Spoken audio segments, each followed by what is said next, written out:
I guess you should probably do like your brief instructor intro, and then we can just get right into it. Okay. So my name is Cecil Burch. I've been training martial arts for 36 years. I walked into a karate school the day after my 16th birthday, and I haven't stopped training since. I've done pretty much everything under the sun at some point, with instructor certifications in a ton, and where I spend most of my time now is Brazilian Jiu-Jitsu, boxing, and wrestling. Awesome. And your the group or I guess the company, your personal training group is Immediate Action.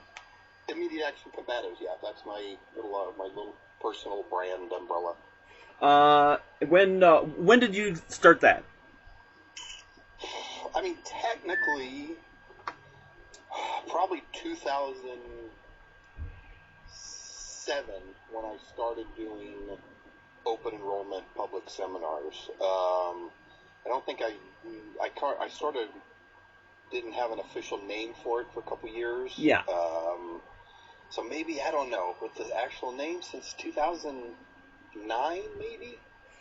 That's the actual name.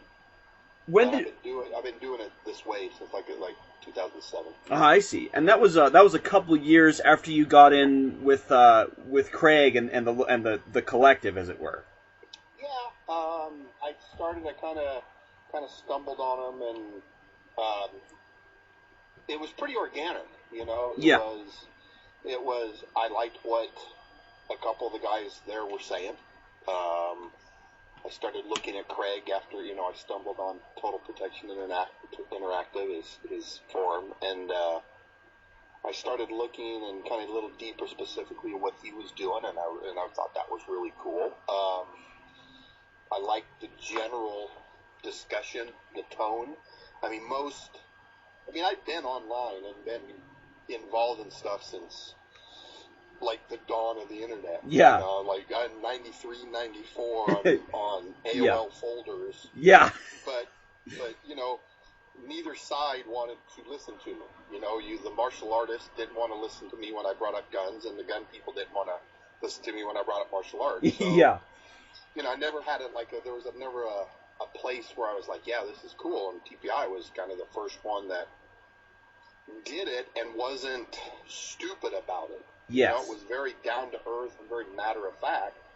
And so I just started, I kind of lurked for a while. I don't know, probably 6 months. And then a question came up that I kind of had some knowledge on. So here we go. Let's see what happens. And I dipped my toe in the water. Yeah.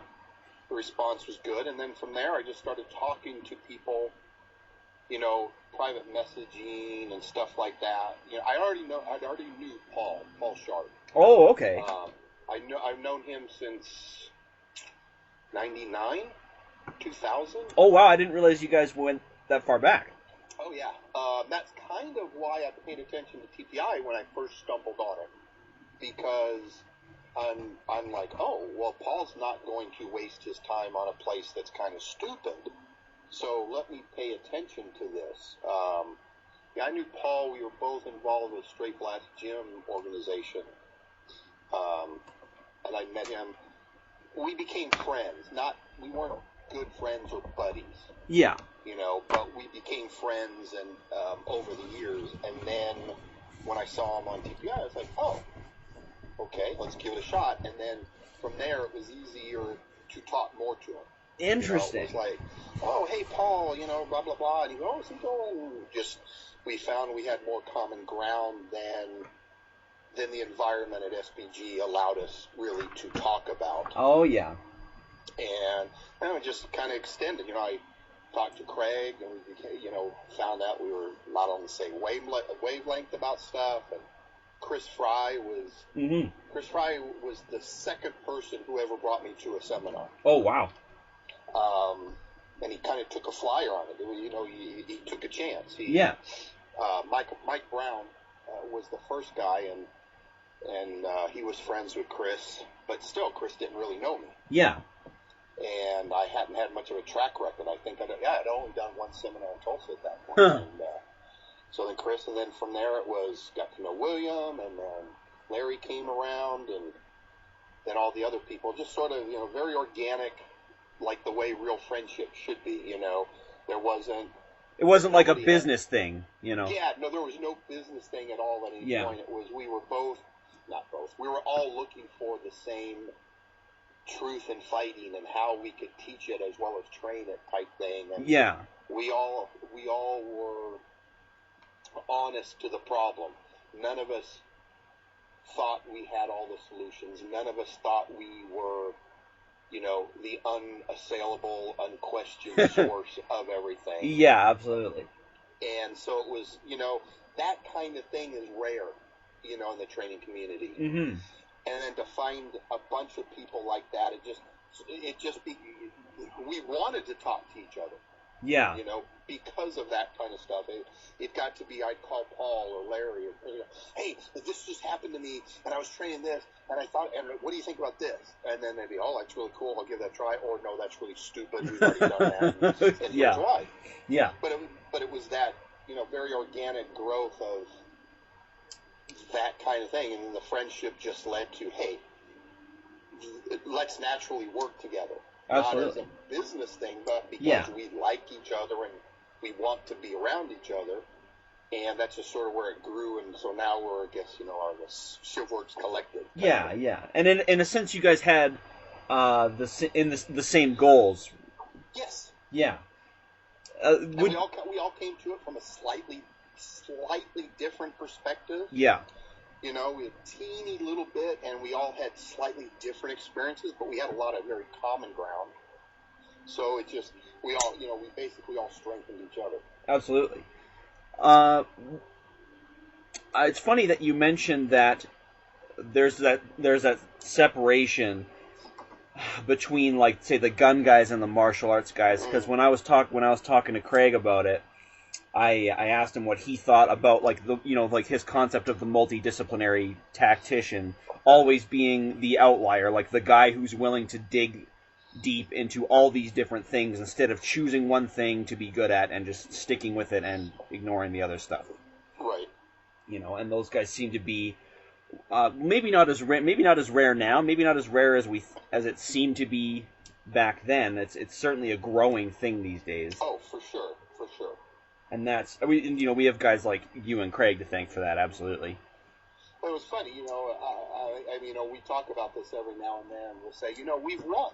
Mm-hmm. We won the argument. Even the people who don't necessarily embrace it, who don't necessarily, get it, go to a jiu-jitsu school and shoot and lift weights and think about, pre-fight stuff. Even the guys who aren't doing that, it's rare that they will argue that we're wrong. Yes. They pretty much will. The best they can do is they come up with an excuse why they can't do all of it. Yeah. As opposed to say, well, no, that never happens. Well, up to, say, 2010, 2011, that was the conversation. Yeah. It was me and Craig and Larry, Paul, Chris, William. We're beating our heads against a brick wall. Mm-hmm. There's more to it than this. Yes, great. I love to shoot. Get cool guy guns. I love my knives. I love, I love jiu-jitsu, blah, blah, blah. But you got to do more. Yes. You have to have all of this. And, we pretty much won the fight to the point now where there's a lot of people trying to glom onto it, including a lot of the guys who used to laugh at us and say that we're stupid. They're trying to jump on and say, oh, we've been doing it all this time. Yes. No, you haven't. Mm-hmm. Yeah, exactly. It's sort of like how you see those rumblings still today, but a lot of martial artists had to surrender in the early days of the UFC that maybe their stuff wasn't quite as good as they were selling it to be, Yep. They eventually had to be like, okay, maybe that stuff is good too, or maybe it's better, or at the very least in their heads they had to accept that maybe they'd been wrong about a couple things. Oh, absolutely. I just moved into a new house last year, and we downsized from a big house to much smaller, and so I had to get rid of a bunch of stuff that I you know, in boxes, and I got all these magazines going back to literally my high school days, 1980. Like old, like Black Belt magazine? A Black Belt, Inside Kung Fu, Inside Karate, Karate Kung Fu Illustrated. I had just tons, and Combat Handguns magazine, all this kind of stuff. And I would flip through it as I'm going through it, going, I got to throw this away, I don't want to keep this. And I'd flip through it, and you know, there's 1991, some Wing Chun guy saying how it's easy to defeat a grappler. Oh, yeah. You know, it's very much the same similar type thing, to where now they have, like you said, they have to accept it. Somehow they either do it too. They said, "Oh, we've always done it." You know, somehow they can no longer say, "Well, that's just dumb." Yeah. They'll come up with a reason. Well, you don't always want to go to the ground. Oh, okay, fine, but they can't just blow it off the way they used to. And that's sort of like, it's the same thing with this idea of the multidisciplinary thinking tactician. We had, I mean, I remember at the Mid-Atlantic Tactical Conference in 2000, that summer of 2010, a big-time firearms trainer, really well-known guy, said in front of a bunch of people there at the conference, "Well, if you try that wrestling stuff with me, I'm going to pull out a gun and shoot you." Oh, God. Now, mind you, this was in a room where there was a box of Sims guns. Yeah, right. And there was a number of people going, "Well, let's try it right now." Yeah. Well, of course, he'd come up with a reason why he couldn't do it. Yeah. Well, that's the difference. The naysayers, the guys who come up with excuses, it's always a reason not to. Whereas the proponents, the ground fighters, the MMA guys like, you know, Paul, Larry, Chris Fry, they're all willing to go, "Okay, I'll test it right now. Let's go. Let's do it. I don't have a problem with that. You know, blood, sweat, tears. We kind of earned our knowledge. You know, it's not theoretical. Yeah, exactly. It's not. It's practical, right? Yep. What courses right now are you teaching for immediate action? Like, what's your seminars? Like, how many of them do you do? This year, I think I'm at 16 or 17. The last couple of years, I'm somewhere 16 or 17. Next year, I'm going to cut it down just because it's a little too much for me right now, trying to have a real job and then do this as well. It's just a little much. Yeah. I think next year, I'm kind of dropping to one a month. Because I do 3 or 4 tactical conferences that I present at, as well as I've got 3 to 4 jiu-jitsu tournaments that I do a year. Nice. You know, so I'm running out of weekends of free time for myself and my wife to do family stuff. So I kind of dropped, you know, I got most of my 2017 schedule already set. I'm almost fully booked up. Yeah. Because of it. But my sort of, I guess my flagship course, I guess you say, is a 1-day module of immediate action jiu-jitsu, which is ground fighting. And William April kind of jokingly calls it, and it's actually a really good name, he refers to it as Just Enough Jiu-Jitsu. Yeah. And I like that name a lot. It's very much what I consider is that not turning you into a grappler, not turning you into a jiu-jitsu fighter, but what do you need to do to survive that worst case scenario that you found yourself on the ground through no intent of your own. Yes. Possible weapons involved, possible multiple opponents, all those kind of things, you know, we've got to take into account. And this is what I think is the best, most efficient, most robust techniques that anybody can do, even with no background. So that's usually a day, and then I have a day of stand-up, we call it immediate action pugilism, and sort of the same approach. What's the minimum you need to survive a standing engagement, a striking or vertical entanglement type thing? Yeah. It works. It kind of works best. A lot of people where I go to teach, it's all brand new. You know, people have not done any of it. They might be really good shooters or something like that, but they're not experienced with hand-to-hand. So getting a good solid day on the ground and a good solid day of standing, striking, and clinch, it sort of gives them a good base. And so that's probably what I do That's probably 80% of my seminars is that. Yeah. And then I'll do a couple others. I'll do straight jiu-jitsu seminars, which I love. Yes. You know, I love jiu-jitsu, and so that's fun. And then I'll do a condensed version of the IAJJ and IAP class into a one-day, and I call it Critical Skills Combatives. Nice. And that's sort of like greatest hits. Yeah. Yeah, the highlights. Yeah, the highlights, 8 to 9 hours of, the very, what I think is the most critical elements of this kind of stuff. Yeah. For people who can't do a whole weekend. So, but that's pretty much the bulk of it. Yeah. Working on it. I've got a couple others that I'd like to get to at some point. And so you got a game plan. I got a game plan. A couple of us are working on some combined coursework. It's like special once in a while type thing. Yeah, so, yeah. But that's the bulk of it right now. Does just the average person benefit from taking, like, say, immediate action jiu-jitsu, or would you say it's greatly beneficial for guys who have some jits game already, like blue, purple belts, those kind of guys? Well, it's really funny. When I first started doing it, the intent was very much the person who didn't have anything. Yeah. Right? That was my underlying driver was, okay, this person doesn't know anything about any hand-to-hand stuff, and let's build something decent.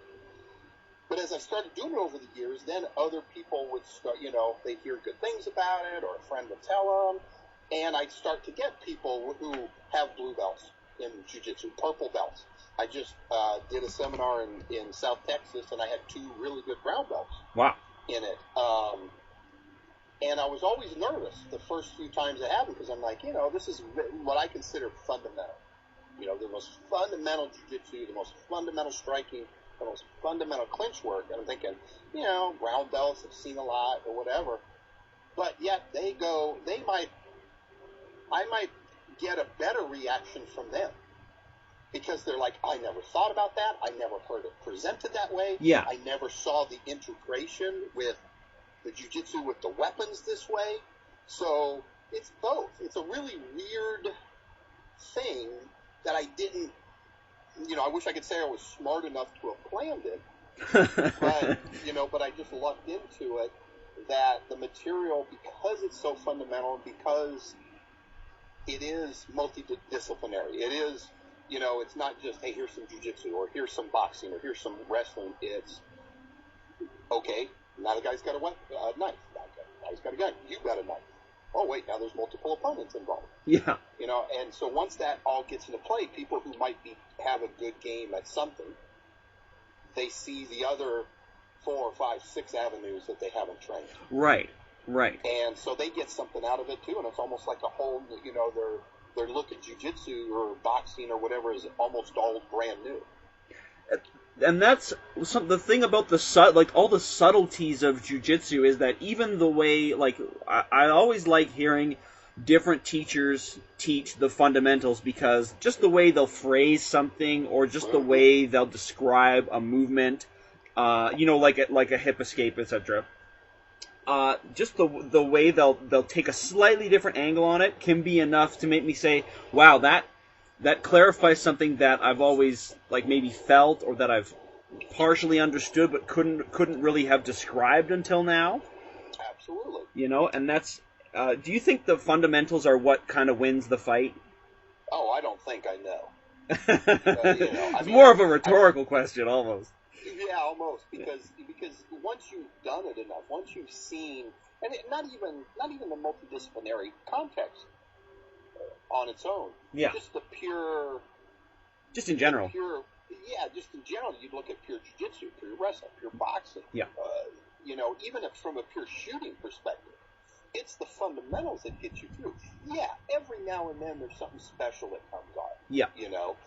But for the most part, it's the fundamentals. That's what it's always funny to listen to people who don't know things comment on them, and they talk about like sport jiu-jitsu, which is a whole stupid phrase anyway. It doesn't really exist. But, yeah. They go, oh, this sport stuff and this, and yeah, that kind of move's not good for the street. Well, number one, you don't know that because you haven't actually tested it. That's true.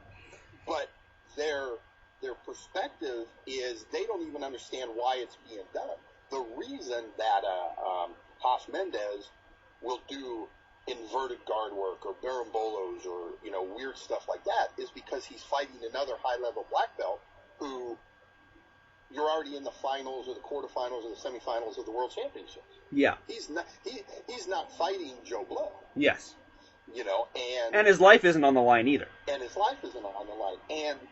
But when you see him do stuff serious, he starts at the fundamentals. Yeah.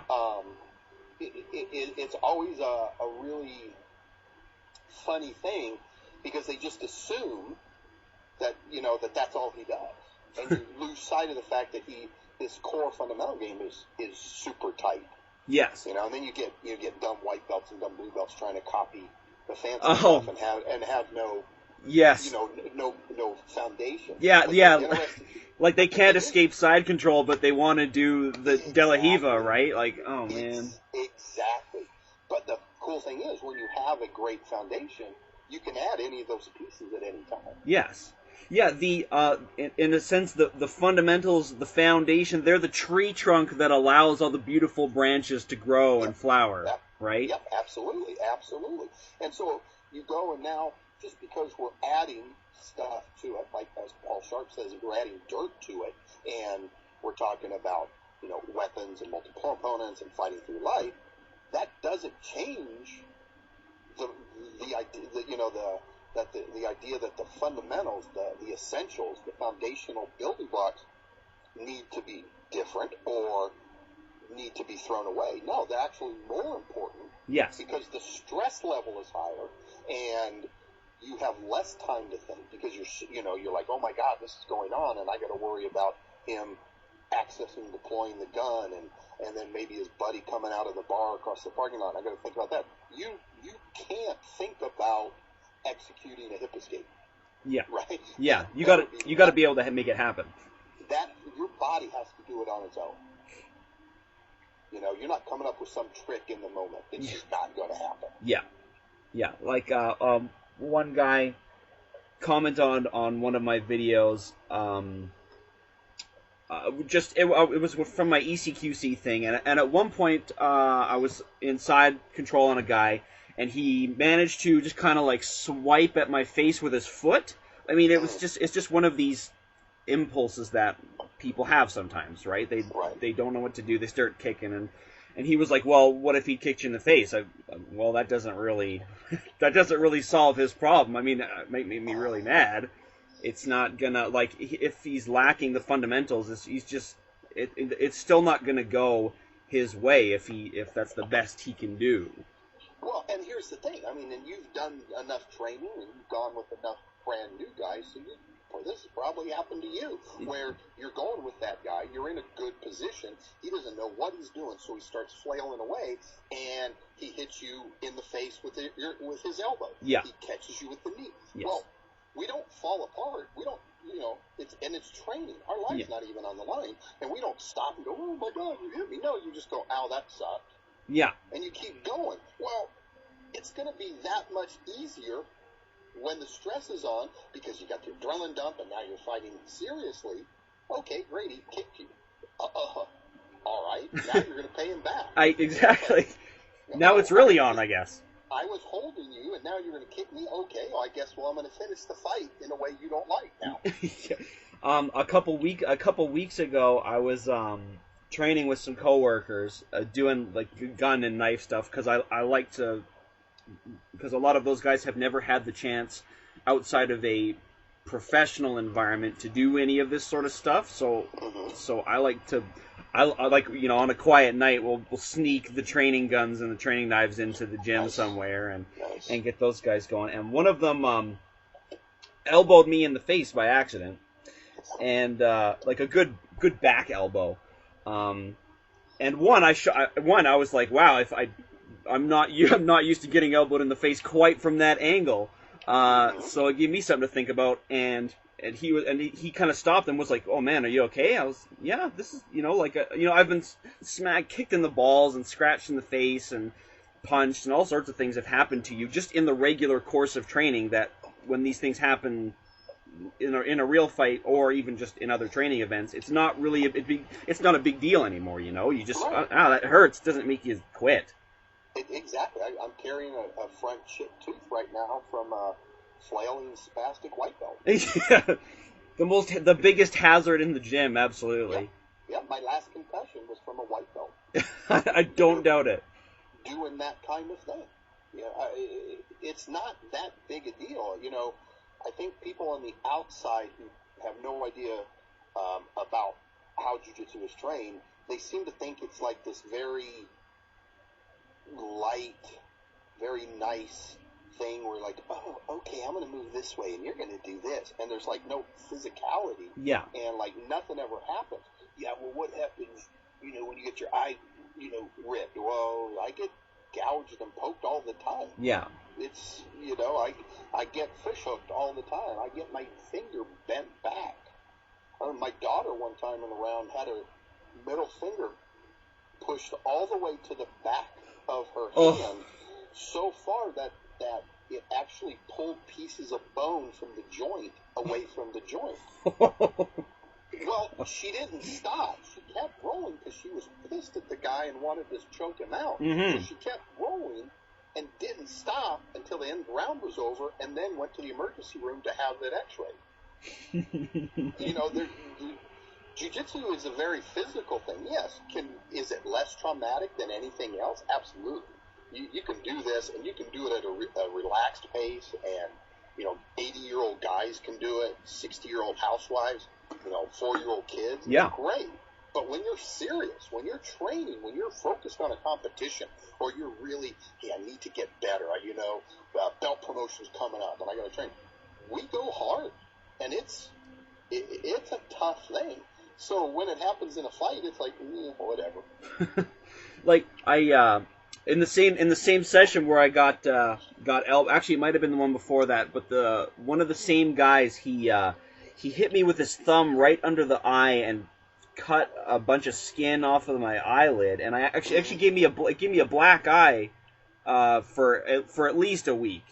And he asked me, he was like, "Doesn't that hurt?" I was like, "Yeah, but that's all really. Like, I mean, it hurts, but I've been through so much worse. Like, and I'm not like a 3 out of 10 athlete at best. Like, I'm nobody. I'm no good. But the things you get exposed to in that environment regularly just make the small things just disappear. Like, people ask all the time, right? When they see you do that sort of thing, they say, "Well, doesn't it hurt? Aren't you sore?" Yeah. I am sore. It doesn't. But it's not. It's really just. It becomes not a big deal anymore. You just accept it because you're trying. You have an end goal in mind. Yeah. And to get to that end goal, you have to overcome some of these. Or you go through some of those things. You just go, okay, I'm going to be hurting tomorrow. Oh, I got ECQC coming up, so that means I'm going to I'll be beat up, and for the next 2 days at work on Monday and Tuesday, I'm going to be really sore, not going to not going to be able to sleep well. Well, that's just what you do. That's like all right, that's the price I pay. No big deal. It's just you're just paying the tax, as it were. Yeah, exactly. That's a good way to put it. I know you love to talk about dirty tactics. You decided that we're going to push Cecil's button. I said, yeah. I was like, oh man, when Cecil's in the booth with me, we're going to get him riled up. Because as you know, as a jiu-jitsu guy, and also being yourself in the position of being in this multidisciplinary fields, you get these guys that they can't think of anything to do other than they're like, well, I don't have to train if I just grab his balls or gouge his eyes, and we all know that's bunk, but it's just like this mimetic thing that for some reason never goes away. Well, it goes back to, I think, what I was saying earlier, where there's guys out there who they no longer say, they're not going to fight us and say they don't need to do it. Yeah. But, yes. But they don't want to. They're not willing to pay that price, to pay that tax, Yeah. to do it. So they're like, okay, what's the middle ground? Obviously, shortcuts. Yes, it's the easy way out. The easy way out. So, I actually heard this one time on a discussion forum that shall not be named, where they were talking about how to beat MMA guys or how to beat grapplers. Of course. And this guy literally said, and he's one of the respected people on this forum and one of the instructors, and he actually said, well, look at all the moves banned by the UFC and just do them. Oh. And I'm like, why do you think you're going to be in the position to do that? That's the part that none of these guys ever think about. They don't understand that one of the reasons that jiu-jitsu works, and that where everybody had to adopt it, the Japanese shoot fighters, anybody doing any kind of realistic fighting, they had to adopt some form of jiu-jitsu into their system. Yeah. One of the reasons was because jiu-jitsu is not technique-based. It's not, he does this, I do that. It's conceptual, it's body movements, and it's position. And so what you do is, okay, I don't know that this guy is reaching up to gouge my eye. I don't have to know that because I don't have to have a response to that. What I know is, hey, he's moving his arm away from his body, therefore it's weaker and I can attack it, or I can switch to a better position, or now his neck is open because his arm is moving away. Yes. And so you immediately attack that. It's like a greyhound dog, right? Ready to go, and the rabbit goes, boom, and the only thing stopping that dog is that door. But as soon as that door opens, boom, he's gone. He's gone. Well, that's how it is for a jiu-jitsu guy on the ground. I'm waiting. The only thing keeping me from breaking your arm, choking you out, or snapping your leg is that you are doing something physically to stop me. The minute you give that up, because you're going to grab my balls, or you're going to gouge my eyes, you're going to grab my love handles, or whatever super cool foul tactic thing you do, I don't see it as, or even, forget that, even, I'll just get my gun out. Because those guys, they never work with knives or guns. Yeah. But the thing is, it's not, we don't need to see that your arm is moving to the knife, that your arm is moving to the gun. We just see that your arm is moving into a position that allows us to finish the fight. And so they don't understand that because they're not going to do the work. Yes. And so it becomes very easy to say foul tactics. And I'm like, it just doesn't work. No. It just does not work. It never has the intended effect. It never. I mean, if you can even do it. Well, that's the thing. And see, here's the thing that I always ask people. All right, you have your favorite foul tactic. Okay, so do you actually practice it?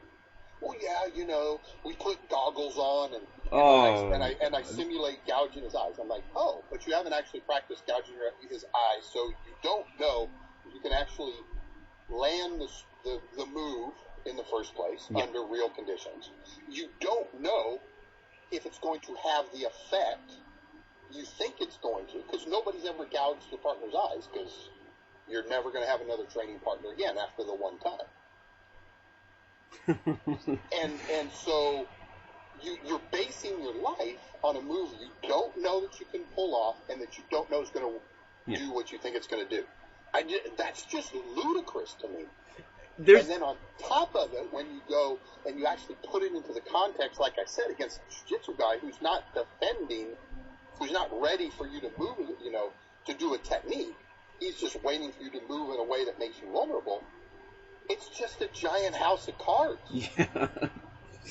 And it's funny because I've never even heard of an anecdote where some kind of dirty tactic was finished the encounter. I've never even heard a story where it happened. I've seen one. I've seen a video that's really iffy, and it's supposedly some ex-Special Forces guy somewhere in South America sparring some local MMA guy who looks like he can't even move. Wait a minute. Is this the one in, the soccer field somewhere? Yes. Oh, yeah. Yeah. And he's like, he says he's like an ex-Green Beret or something. Yes. Yeah, and in capri pants. And the other guy is supposedly some kind of champion, even though he moves like no, even the cruddiest MMA guy in a regional promotion moves better than this guy. But, whatever. But that's literally the only one. And if you look at it, that's almost like that 1 in a million shot. It is, because the Peruvian guy or whatever, he comes stumbling forward, and this ex-Green Beret, he just kind of sticks his hand out in like a little panic reflex and manages to land that index finger like right in his eye socket. Right. And of course, everyone's like, "Ooh, look at it!" It doesn't look like precision. It doesn't look like timing. It just looks like he had a little panic twitch of the hand, and he just happened to get him right in the eye, and he didn't want any more after that. Well, the funny thing was the person who was most surprised that it worked was the ex-Green Beret guy who did the move. Yeah. It's like, and then he's like, oh yeah, look at me. He's like, no, dude, obviously you didn't know it was gonna work. So, in the chaos of a fight, anything can work. Literally. Yes. Anything can work. Yep. I've got a video from somewhere in Eastern Europe. It's like a little mini mart type thing. And a robber's got a knife, and he's robbing the clerk. The clerk literally does a Chuck Norris spinning crescent kick, knocks the knife out of the guy's hand. Now, okay, it works. I got it, the video. I've got it saved. Yeah, absolutely. It works. So why don't we all practice our knife defenses by doing spinning crescent kicks? Well, geez, that's a 1 in a million. Just because something works once or twice does not mean it's a robust, reliable, replicable technique that the majority of people who aren't professional fighters or professional warriors who can train all the time can pull off. That's what we need. That's why jiu-jitsu works. You take somebody and 2 hours a week, train him some basic, Bupa, hip lift, hip escape, basic movements. Yeah. They'll be able to pull that off against a black belt. Now, it doesn't mean they're going to win the fight, but they can actually do a move. Yeah. That, I don't know, maybe you practice the spinning back kick for the spinning crescent kick, and you do that for 10,000 hours, and maybe it works. Yeah. I mean, we got to get we want to know what works, but we've got to look at it in the proper context. Absolutely. I mean, your special spinning crescent kick, right? How often is that going to work versus how often does a good hard bridge work, right? Right. Works every time. Exactly. I was actually one of my buddies, Blake, if you're listening to this is a shout out to you, I suppose. He was in an encounter with some kind of Hapkido guy a couple of weeks ago, and Blake's had like maybe 4 hours of like, I don't even want to call it instruction. Like he asked me some questions on how to escape this or that, and I said, okay, here's how you do a hip escape, and here's how you bridge.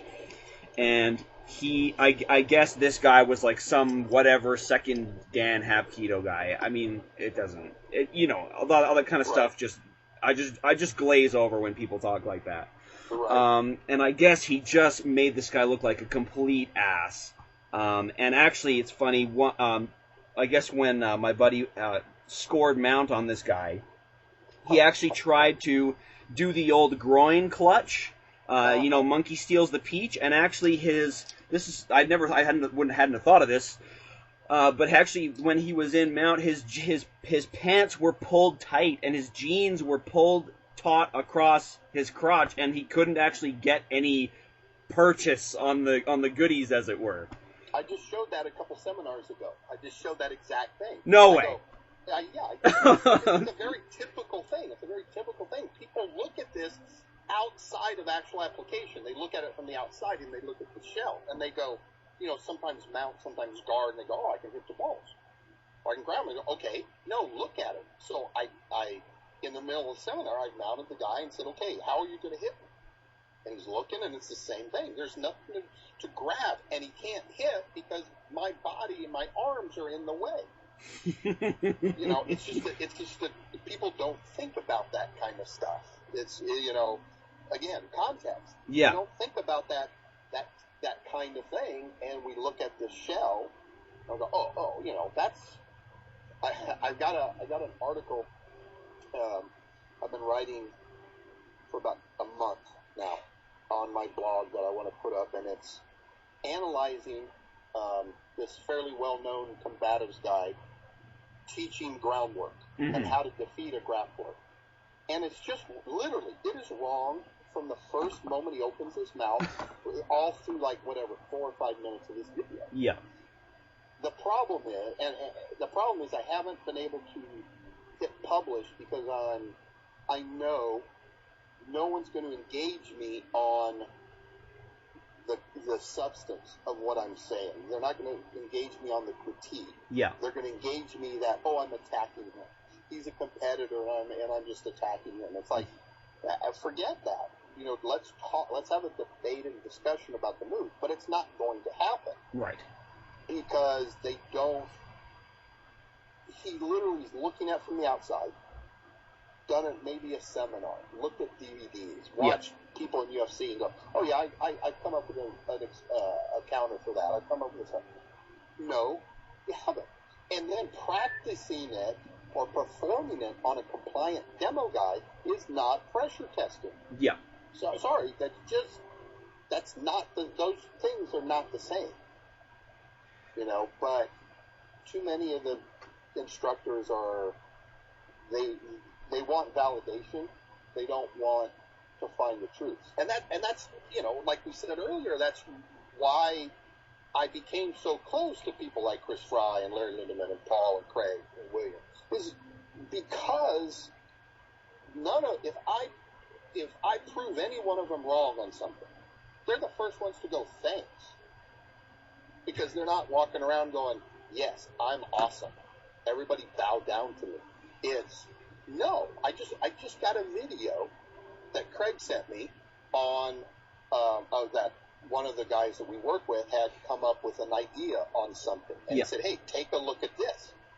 It wasn't, hey, here's a cool move, Cecil. It's, what do you think? Yeah. You know, and he wants an honest answer. Yes.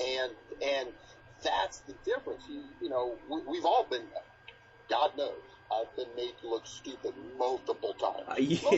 Mostly by Craig, honestly. Yeah. You know, that's sort of his favorite hobby. Yeah, absolutely. Look stupid. Absolutely. But if you are honestly seeking the answer, it doesn't matter.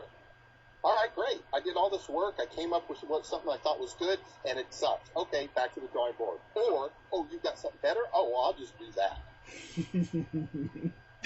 You know, it's funny, like the whole how to beat a wrestler. This is my material for beating grapplers, and how to defeat the takedowns without doing takedown defense properly, and that sort of thing. Yep. It's funny to me that you never see anybody maybe pulling out DVDs like how to defeat like Crane style kung fu or anything like that. Like wrestlers are such a huge threat, and everybody can see it, so they get their buddies together and they say, okay, well, this is how it looks on TV. So what are we going to do about this? Oh, I just knee him in the face when he goes for the shot, or I just catch him with the tiger claw on the way down, and that sort of thing. Right. And it's never really that good. It's just like an ego safety net, basically. Like, well, it's okay. We got it all figured out, guys. We don't have to actually do wrestling now. We don't have to join a local jiu-jitsu school and be made to look stupid. Yeah. You know, and start as a student from scratch. And put on the white belt, as it were. And yeah. Put on the white belt. Oh, God forbid. Yeah. You can't do that. Yeah. You know, and it's just so stupid. I don't understand that at all when I'm seeing people who are already pretty good at what they're doing, who are willing to do the kind of stuff in multiple different areas. You know, it's we don't know everything. I don't care how badass you are. I don't care what a great super experienced, death-dealing face shooter you are. Yeah. You don't know everything. Yeah. Sorry, you don't. There are people out there who know something better than you. And if you want to, again, be a multidisciplinary thinking tactician, you've got multiple things you have to deal with. Well, go to who knows how to do it. Yeah. And become a student. One of the things I love about jiu-jitsu is I'm always finding new stuff. Yeah. Right? I mean, I've been doing it now for 27 years since I first started doing jiu-jitsu. And I'm still finding the tweak here and there. Not some great move. Oh, here's a new flying, inverted, spinning. No. If I pull my elbow this way on the Kimura, it makes it that much tighter. Yes. Oh, look at that. Yeah. I love that. How can you not want to learn? How can you not want to be challenged that way? How can you want to do something that you're already good at and then sit around for the rest of your life going, yeah, I'm good. Got it all? Yeah, I'm the boss. Like, yeah, the sensation of that you get from being bad at something, accepting it, and then growing to be good at it, and getting and experiencing those trials is so much better than just deciding that you're already good at it and you don't need to do it. Oh, absolutely. The latter one is you get 5 minutes of feeling good. The other one, you get a lifetime of feeling good. Yeah. I don't know. We'll have these group texts, me and Paul and Chris. We'll have these group texts about that kind of stuff all the time. Yeah, I bet. And it's literally about, oh man, I just got schooled by this guy. He just did something I've never seen before. It's so awesome. My instructor, so my jiu-jitsu coach, Megaton, yeah, he's legend. I mean, just more accolades than you could shake a stick at and all this kind of stuff. He still looks to bring in people to seminars to our school. Mm-hmm. And you think if anybody wouldn't need to do that, it would be a guy like him at his level. Absolutely, especially because he's one of the. I mean, I get a lot of my jiu-jitsu mentality from him, and he's very much build the fundamentals. Have that as your core stuff. Yeah. Do the other things. Do the helicopter armbar. Do the barambola, just so you know it. And then if you're good at it later, great. But have the fundamentals. So he's as well-rounded a jiu-jitsu player as there exists. Yeah. But he's the first one to go, I don't know it all. There's all this stuff coming up all the time, and there's people revisiting old stuff that we haven't seen before. And, he's always doing that kind of stuff. We've got the team Christmas party coming up in December, and we always do a big seminar the next day. Yeah. And he's talking to a couple different people. Like, I want to bring this one because he's got this really good game. Oh, and I like this guy because he does this. and Meg's the first one on the mat when they're teaching the seminar. And I'm like, here's a guy, 45 years of doing this. Yeah. Since he was like a tiny little infant toddler. He's been yeah. doing this and competing. And he's still thinking, there's still stuff to learn. I'm like, who am I then to think I got it all? Especially now when I'm outside, I'm not doing just jiu-jitsu. Yeah. I got to worry about this and this and this and this and that. I mean, man, we've got to be a student in this kind of stuff. Yeah, absolutely. I have that. It's funny. I have. Megaton was in a book. I think it was by Hoyler. Yeah. Gracie Essentials or something. Yeah, like that. yeah. It's like Gracie Jiu-Jitsu Essentials or something like that. And I have that book, and that was my first exposure to Megaton. And then later on, way down the road, like years later, I remember I heard of you through like the TPI thing, like the collective, I guess.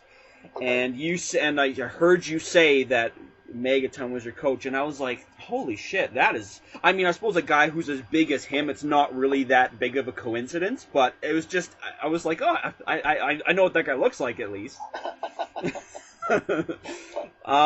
Would you say that there is such a thing as enough for the average person who wants to break into jiu-jitsu and that sort of thing, like to get some depth, like survival depth? Sure.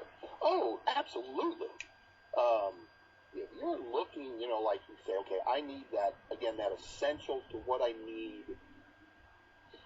What's the most probable things I'm going to face and the issues that I need to deal with? What do I need? What are the techniques, the training methods? What do I need to deal with that?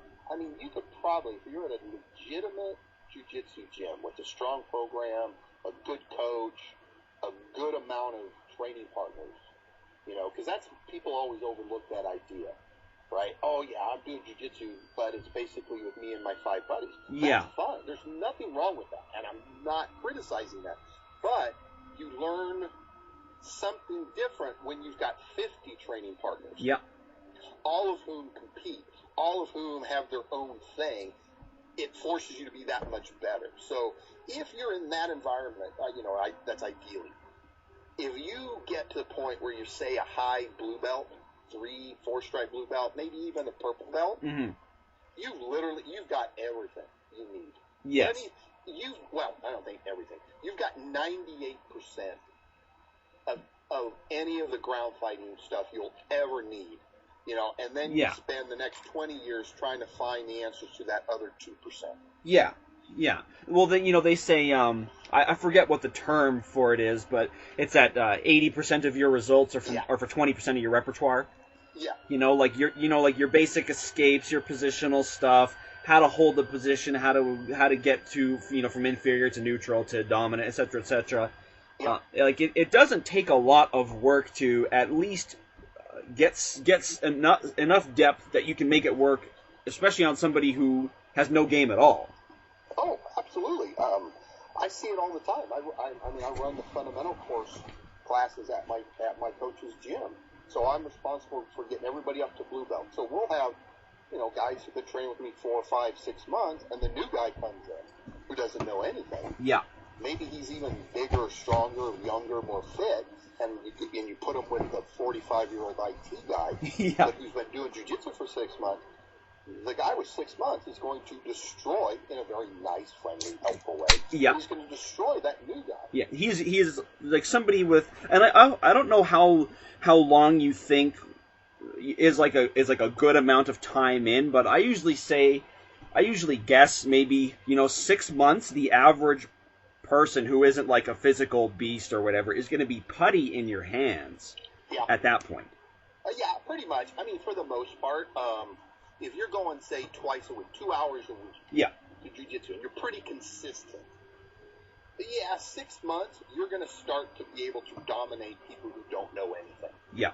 A year, you're going to start to dominate people with some game, some physical skill. Yeah.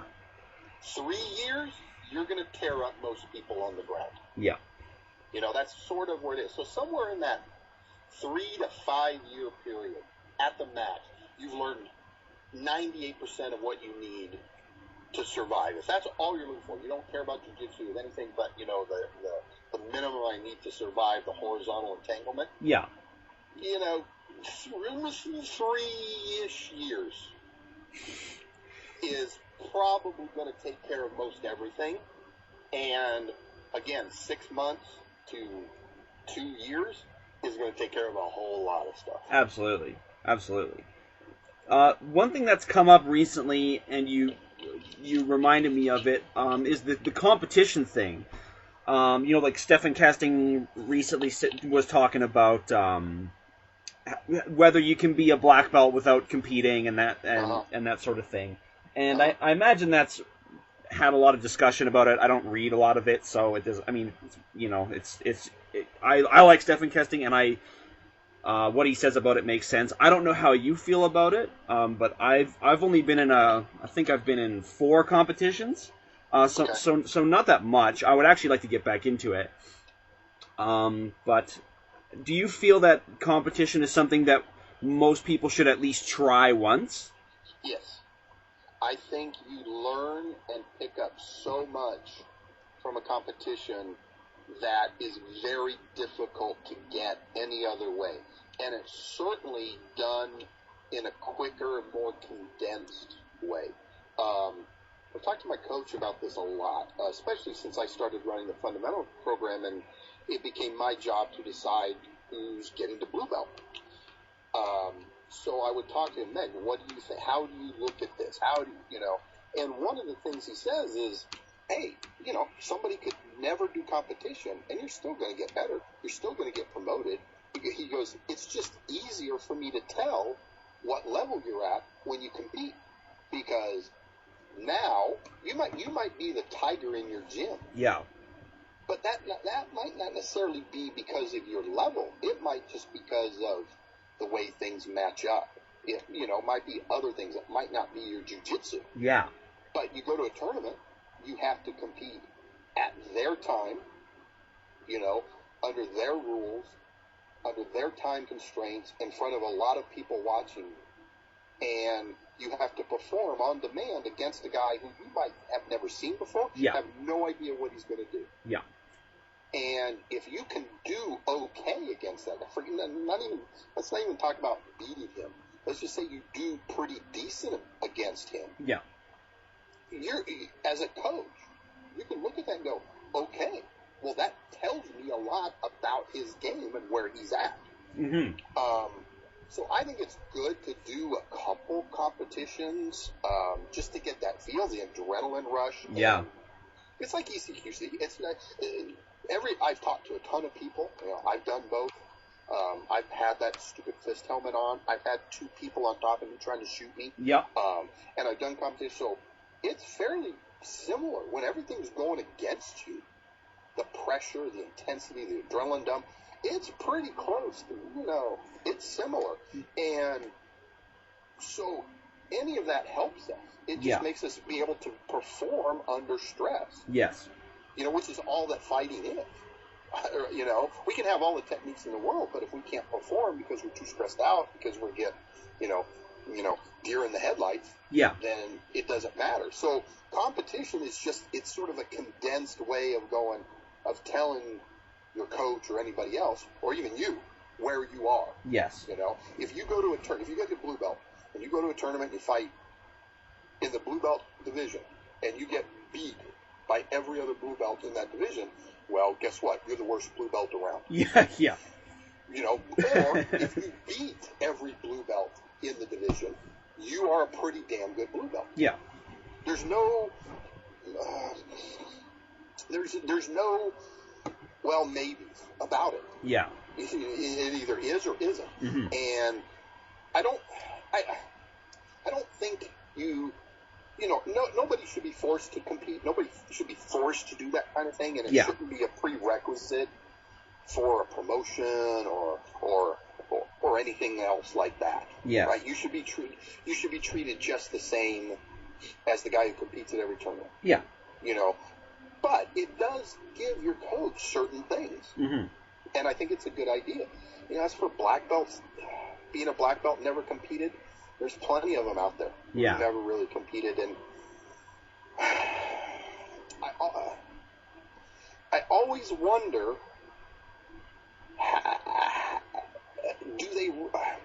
how well do they really understand that idea of performing under pressure? Yes. Being a black belt and not having competed poses, at the very least, some serious questions. Yeah, I mean, you can be technically great, mm-hmm. right? You can be able to teach somebody the intricate details of a armbar from closed guard. Yeah. But there should be, if you're a black belt, you should have some ability to perform that against your peer. Yes. Not necessarily, so I'm 52, right? My peer is not Buchecha. My peer is not Kyotera. Yeah. Yeah. My peer is that other 50-plus-year-old black belt, non-professional. Yes, yeah. So I go and fight Romulo Bahal in a tournament. He's going to mop the floor with me. Yeah, right. But I go against that other 50-year-old. I should have a reasonable ability to do okay. Yeah, you should be able to hang, right? Yeah, I should be able to hang. And if you can't, how do you how do you teach somebody how to hang? You know, if you can't do it yourself, how do you know how to teach it? Yes. And jiu-jitsu is beyond the technical part. Yeah, absolutely. You know, so again, I don't ever want to say, you better compete if you're going to be a black belt. No, but there are certain things that, I mean, if you're serious enough about jiu-jitsu to want to get your black belt, shouldn't you also at least try competing, right?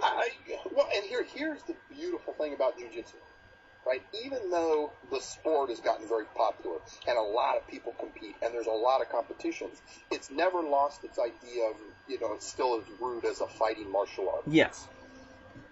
But there's still the understanding that we need to accommodate people of different kinds. So there's the master's divisions, there's weight classes, there's all these different things. Yeah. So if you're like we have a guy in our gym who just got his black belt last year. He's 71. Good for him. 71, 72, something like that. He's not the best fighter. He started jiu-jitsu when he was in his late 50s. Yeah. And he's a small guy. He's not going to destroy people in the street. Right. But you know what? You put him against another 70-year-old, another 65-year-old, close to his weight, Jim's going to do pretty good. Yeah. And he has a better chance of defending himself against that 23-year-old, meth head mugger. Yeah, absolutely. And so anybody can do this. You can be that age, and you can still compete. It's not like you're going to be a Thai boxer. Well, once you hit about 20, your late 20s, the best Thai boxers retire. It's true. Yeah, absolutely. The best boxers, the best NFL players. You can't go past a certain point. Even judo, for the most part. Yeah, that's true. It doesn't have a whole, it's not quite as heavy on the master side. Yeah. But jiu-jitsu, I'll tell you this, the last Masters World Championships in August, this past August, was the biggest tournament in IBJJF history. Wow. 4,000 competitors. Unbelievable. Yep. I mean, the biggest tournament they've ever had. The registration closed 7 weeks early. Ridiculous. Find me another fighting art that has that thing where guys 30 years and above, there's that many of them willing to, from white belt on up to black belt. Yeah, absolutely. They were in the black belt Master 6 division, which is above 55 years old. There were over 28 competitors. That's awesome. Awesome. So you can do it. So you don't have to be, I got to fight that 25-year-old professional elite athlete. No, yes. You don't. Yeah. But I don't know. There's just something about, I think you should at least step on the mat a couple times in that environment, just so you can see where's your game at. But I don't like to compete for the sake of competing. It stresses me out. I'm all, in the bullpen, I'm fighting a war with myself. Yeah. Waiting for them to call me. I'm like, you don't need to do this, Cecil. Oh, you're injured. Oh, so you don't feel injured. You should just leave right now. Yeah.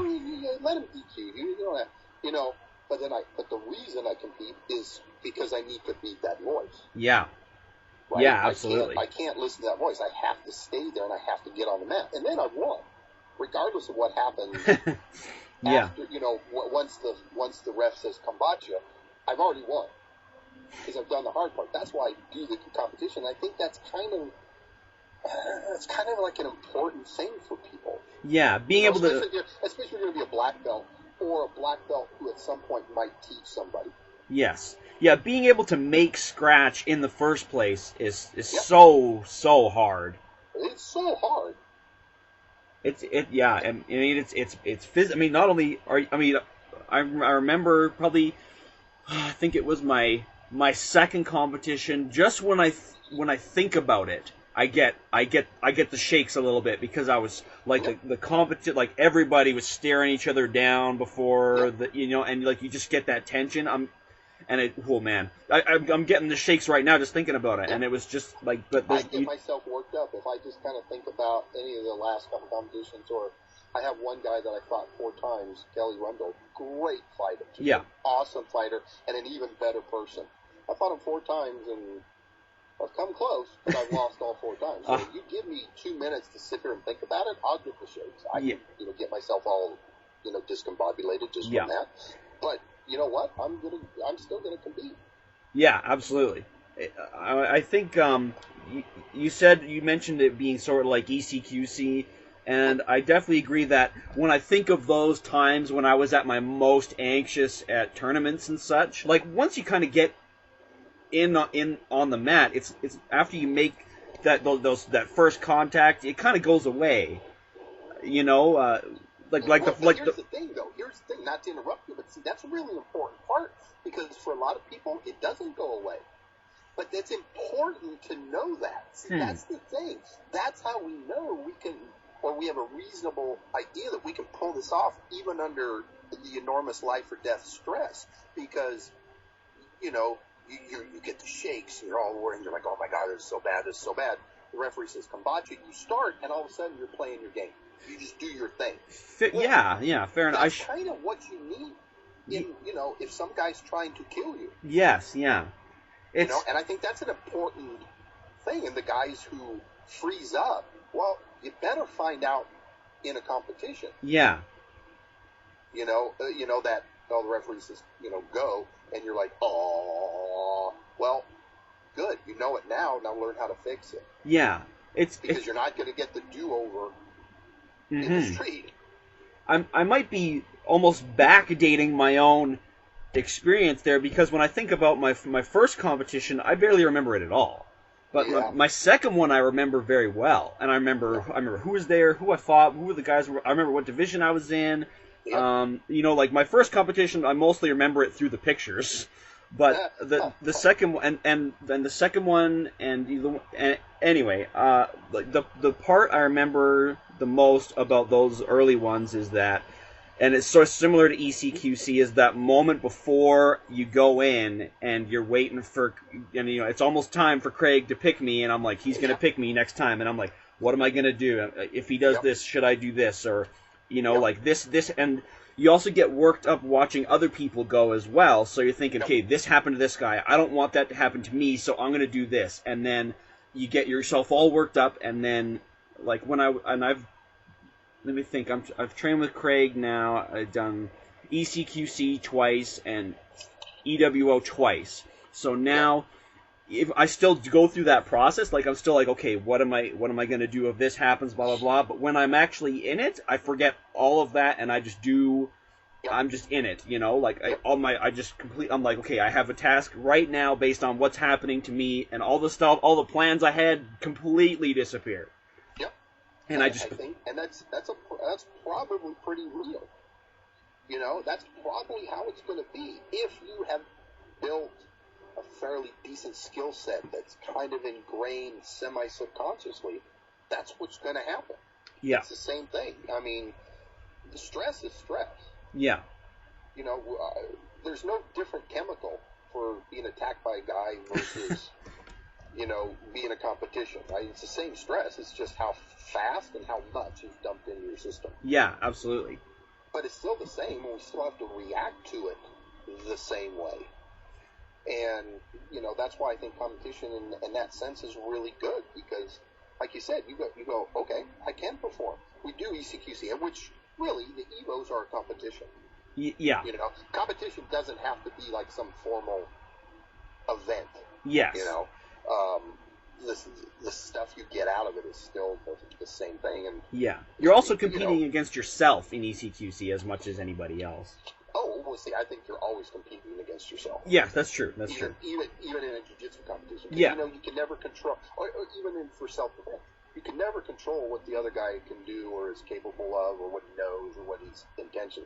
All we can do is control ourselves. Well, yeah, so you're right. Our only thing we can do is try to make ourselves better. Yes. Right? Okay. Okay, 100%. so today was, I did a training day, and it wasn't that great, but I'm 0.0001% better than I was yesterday. Okay, good. Yeah.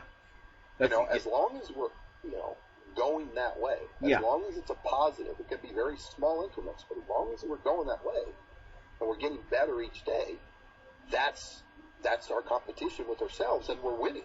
Absolutely. I don't know how much time you've got to hang out with me, Cecil. I've already had you for an hour. I've got all these other questions, and I haven't even. We just and I just let it completely get away from me. Let's go like another 15 minutes, and then if we want to, you can call me back. We can do it later. We can do it next month. Sure. A month from now, whatever. That's cool. Sure. Yeah. Because like I said, I got like 20 questions, and we did like 3 of them. Like. See, you can just get me rambling. I start rambling. Exactly. That's way more fun anyway. I don't want to do I don't want to read the thing off my WordPad and then check.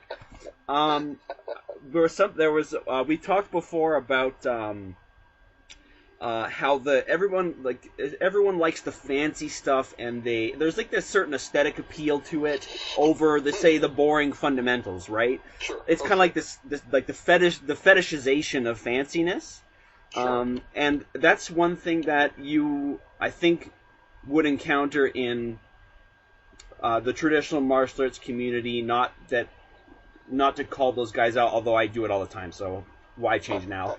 But they, like, a lot of guys will look at, say, boxing and be like, well, that's stupid, it's boring, it's simplistic, it's not cool like Wing Chun or something like that. But I mean, nobody's winning the boxing competitions with like a straight Wing Chun blast from the center of the chest, you know what I mean? Right. It has that appeal, I don't want to say it's fantasy, but it has that element of like mysticism. There's just it has that charm that some people really can't let go. Like somebody asked me the other day, he asked me, he's like, well, I got out of karate in high school, and after I'm done college now and I've got time, so I want to get back into martial arts. What should I do? And I was like, like Muay Thai, Judo, Jiu-Jitsu, boxing, something like that. He was like, well, what about something with like more like traditional kind of like stuff? And I was like, well, I'm not the guy to ask, really. But some people just don't want to do something that doesn't have that, Well, here's the thing. I think part of the reason people want to skip over the fundamentals is because it's hard. And they want to convince themselves that I've got that down. Let's get to the next step. And they ignore how much work there needs to be done just to be able to throw a cross consistently and hit somebody hard. Yeah. The ability to do a simple flower sweep on somebody. Yeah. They don't want to know that. They want to know the fancier stuff. And I think not just traditional martial arts. I mean, that's definitely there, but also certain aspects of like the shooting community. Yeah. Right? Not to call anybody out. Yes. But hell, you did it, so I might as well. But why not? You do the Chris Costa, Travis Haley, the flipping, and not to say that's wrong or anything. Yeah. There's a certain, again, a fetishism of that type of thing. Yeah, people see that, and it's like it's more exciting, right? It's more. Yeah. It's like, wow, it's got jazz to it, right? It's not mundane. They want to do all that stuff. They want to do mag dumps and reloads and weak hand only malfunction clearance drills and all this kind of stuff. But then you tell them, okay, here's what I want you to do. I want you to draw from concealment at 5 yards, and I want you to place 3 rounds in the A zone in a second and a half. Yeah. Okay, ready? Go. And they can't do it. They can't hit the A zone.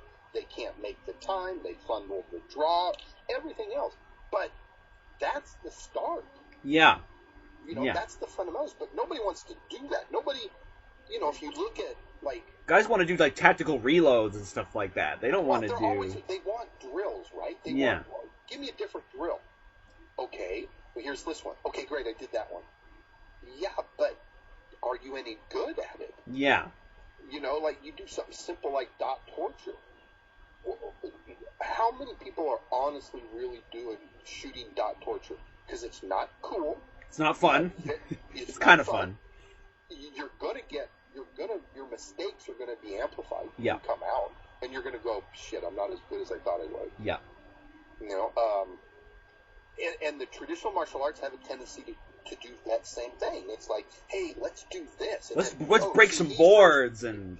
Yeah, and he throws this punch, and you're going to go, pop, pop, pop, pop, pop, pop. Larry Lindemann calls it the dance of death. Yes, And yeah. you go, look at that, isn't that cool? And everyone goes, yes, Yeah. awesome, that's great. And yeah, now I'm ready. And now I'm ready, but they can't do the simplest things. Like the thing that I work a lot in my coursework, and I just started teaching a live fire handgun class, in conjunction with another local instructor, Glenn Stilson, here in Phoenix, and we jokingly call it ECQC Light. We don't advertise it that way, but, You're right.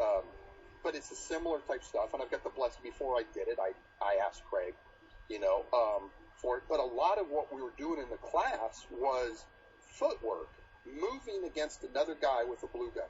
Yeah. And people go, yeah, that's easy. No, it's not, because that's where people screw up. They stumble, they can't move properly, Yeah. they blade, they get off balance, they extend the gun inappropriately, and all these bad things happen from this very simple, fundamental part that nobody spends any time at all working, because it doesn't make you feel good. Yeah, and it's tough. I mean, it seems it's not cool, right? It doesn't have that visual appeal, but it's the stuff that you really need. It's the stuff you need. That's the stuff that's going to keep you alive in that situation. But nobody wants to spend the time working it. Cause, there's no visceral, cool guy feedback the same way that, if you shoot 5 rounds to head, blah, blah, blah, blah, blah, transition second target, do a fast reload, slide lock, boom, boom, boom. Yeah. And do all your fancy, scanning stuff post-shooting. Yeah. You're like, yes, I'm an operator. Exactly. Yeah, I'm high speed now. I'm high speed, but it's like, no, but you can't pull the trigger without jerking it and sending the round anywhere but the target. Yeah. Like 10-month white belts, right? They want to hang out after class and do like the latest spinning knee bar or whatever, but they don't want to do like side control escapes, I tell all my guys, I say, if you come to me asking me, saying, and the words come out of your mouth saying, hey, I just saw this on YouTube, I will choke you out right there in front of everybody. Too cold. Because it's just, you're going to get screwed up, and you don't need to know it. Yeah, if you can't do the fundamental basic stuff consistently against your peers, then adding stuff on top of it does zero. Yes. Literally zero for you. Yeah, so true. Okay, let me see. I got. This is more of a. I wanted to get you to talk about like integration of guns and empty hand stuff. There's just so much of this to talk about, right? Like I don't like I said, I don't want to force the conversation to go any one way. Just let it go.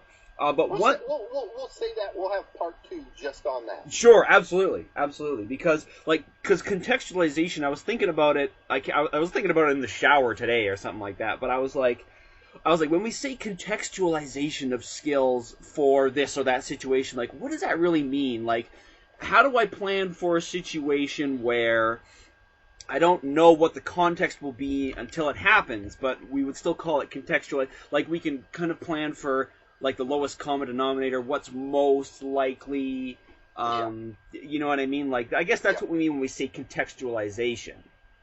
Yeah, and then also I think part of it is understanding that your end state is always going to change based on the context. Yeah. But how we get to the end state usually is going to be the same way. I mean, it might be in degree or something, but like if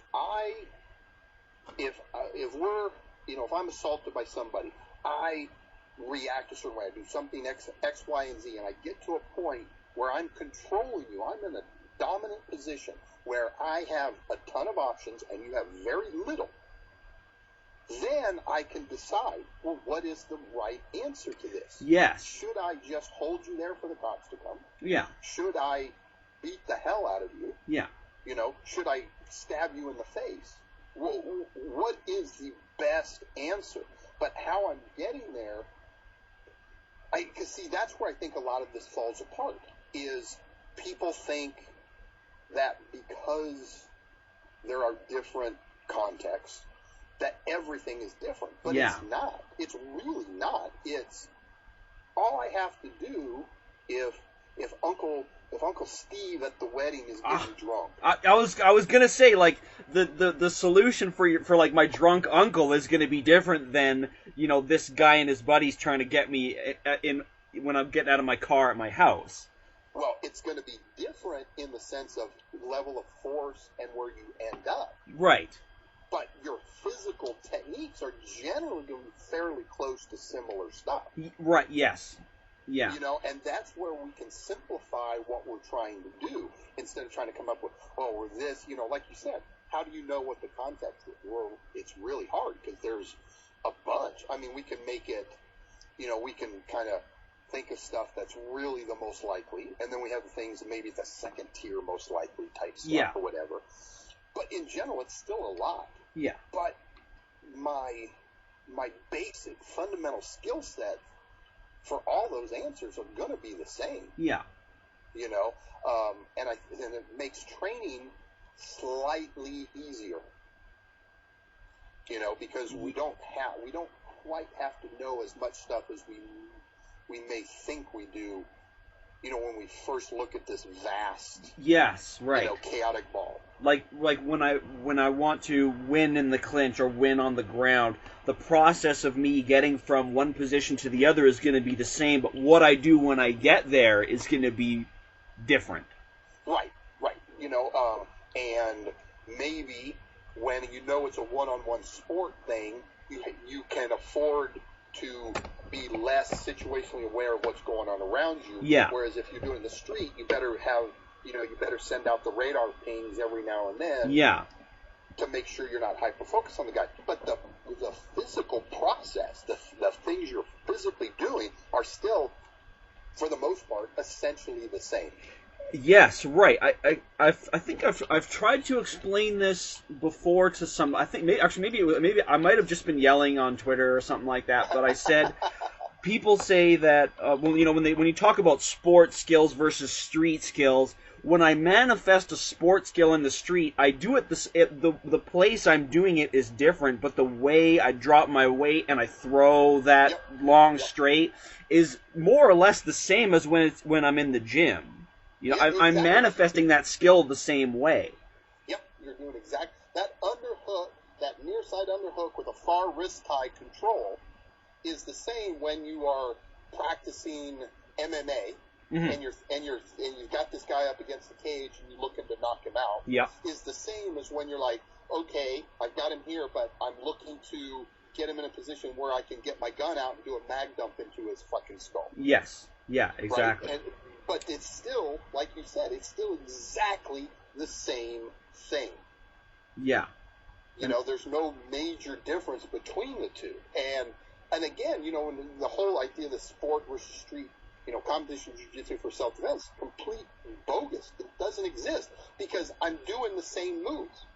I'm doing all the same fundamental moves for self-defense that I'm doing in a competition. Right. The only time you go to more esoteric stuff is when you are shut down with everything else. Yes. And you've got nothing else. It's like, oh, I'm against this guy. He's my peer. He knows everything I know. We're the same size. Yeah. We're the same, you know, everything's the same. So he knows armbar. He knows Kimura. He knows guillotine. So maybe if I try to do this X guard deep half, inverted roll, he won't know what's going on. Yes. But everything up to that point doesn't matter whether this guy you're competing against him for a medal or whether he's trying to kill you. Absolutely. You know, it's the same. And I think that's actually where we need to focus the attention is not, you know, when people talk about street versus sport, I try not to get into the conversation because it's never if I approach it on that level, we're going to have an argument. Yes, yeah. It's just a waste of time. It's not at this point. It's not even really an interesting conversation anymore. It's just a derailment, kind of. Right. It's like caliber, 9mm versus 45. Yeah. Well, you can argue it, fine. Yeah. But neither side's going to be convinced of the other. So why are you wasting time? Yeah, exactly. Maybe meet on common ground someplace else. Maybe conceptualize it in another way. Yes. That you can go, oh, okay, see, and then so we're not wasting time arguing about stuff that doesn't really matter, but rather, okay, this, you know what, this is how I keep from hyper-focusing on a single individual. Yes. And how I stay aware of the potential for multiples. That's more important than whether we're talking about street versus sport. Yeah. Yeah, absolutely. Yeah, there's or I should say some technique-based street versus sport. Yes, argument. I was thinking that in my head. I was like, yeah, so it's really not a matter of street versus sport technique.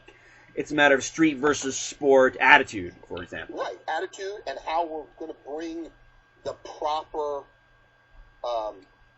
answer into that specific context. Yes, absolutely.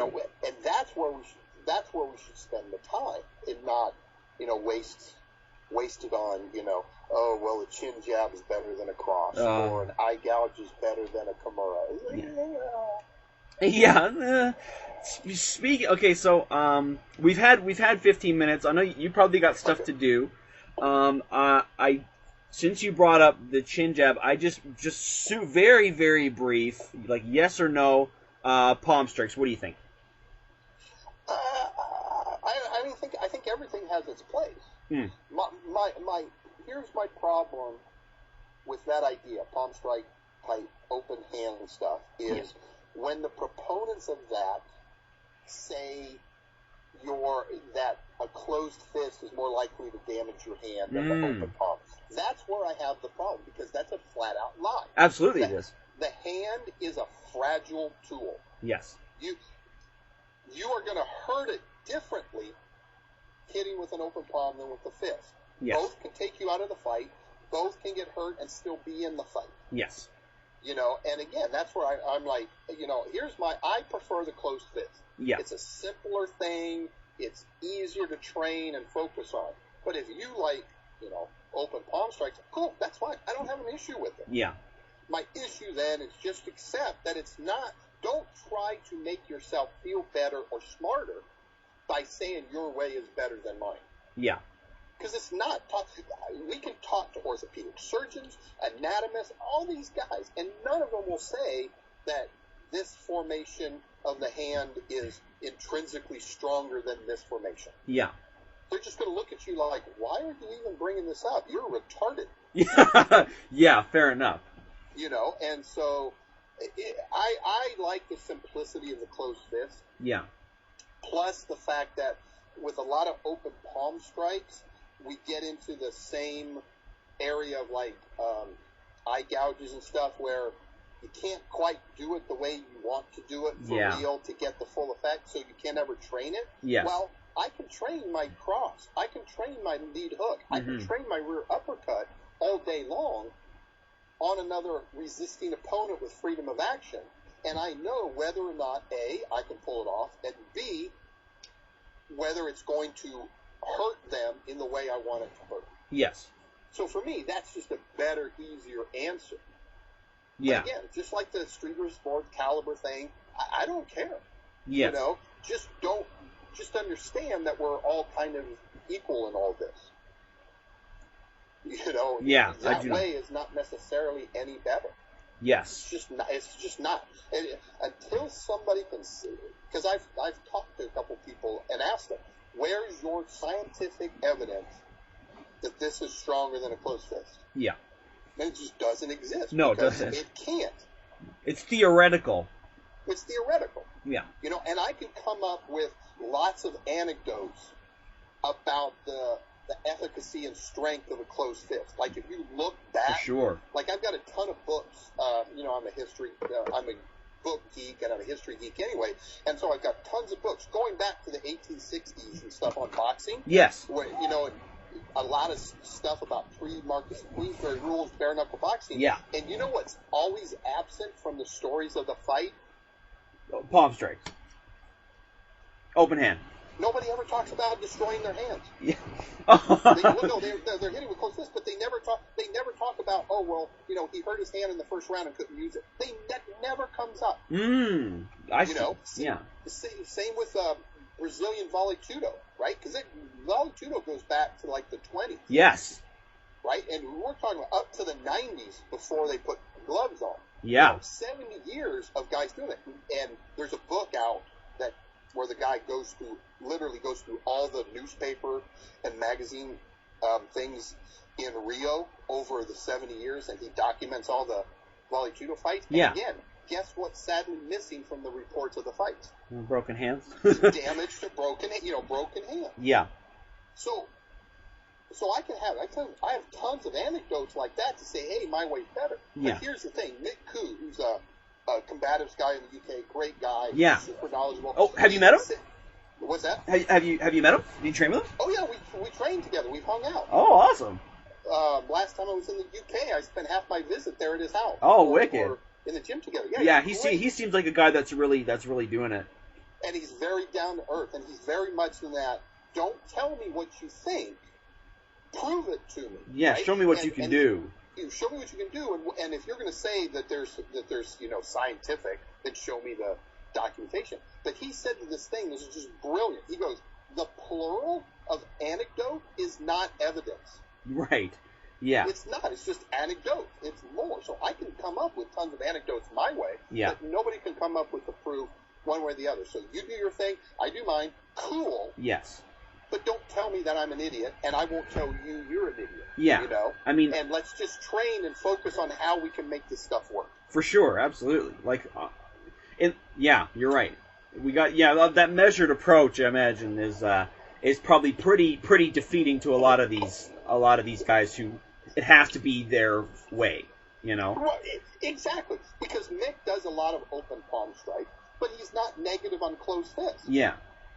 Right? He goes, there's a time and place for that. And I'm like, great. Sure. So that way, me and Mick, we meet on like 95% even ground. Yeah. Great.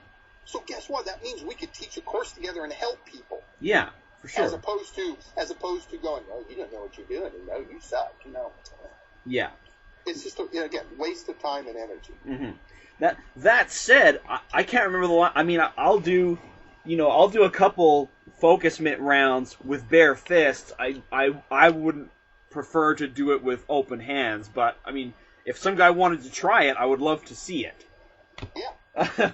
I mean, I would be like, show me your airtight palm strike form, but I personally, I wouldn't like to do that. I'm open to it. Yeah. Show me, but I know what I'm doing works, and that's good for me. Yeah, absolutely. Cecil. And more importantly, and here's the more important thing, I can teach that because I have been teaching it for 10 plus years in open enrollment courses to people who don't know anything. And guess what? By the end of the weekend, they can throw an okay closed fist punch, and they're not breaking and shattering their hands. 100%. I have not yet got a report from anybody over these past 10 plus years saying, oh yeah, I did this in practice, or I did this in sparring, or I did it in the street, and I shattered my hand. Yes. Yeah. And I'm probably into the thousands of people by now between TAP conferences and all the open enrollment stuff. Yeah. And I haven't heard anything, so I feel pretty okay with that plan. Feel pretty confident making those statements by now. Yeah, exactly. Absolutely. Yeah, Craig said the same thing about his work, right? After doing like 300 ECQCs, he's seen most of what can happen. Right. He feels comfortable making statements about what you know where I'm going. You know where I'm going. Exactly. All right, I stole a couple extra minutes of your time, Cecil. So okay, that's cool. Dude. So you just don't have to answer to my wife that I have to, since she's been sitting patiently, and I haven't seen her since 7 o'clock this morning. So tell her I'm very sorry. No, she encourages this kind of stuff. I'm very lucky that she's so supporting, and she she does everything possible to allow me to do this kind of stuff. So that's awesome. She knows how much fun I have doing it. So that's awesome. That's awesome. Yeah, thanks so much for taking the time to talk with me, Cecil. You bet, dude. Anytime. So we'll do it again here. Absolutely. Yeah. Like I said, we got layers and layers of things to work through here. We're just hitting the icing on the cake right now. That's cool with me. Yeah, absolutely. So I'll hit you up soon and we'll get it going again. Thanks a lot. All right, sounds good. All right, talk to you soon, Cecil. All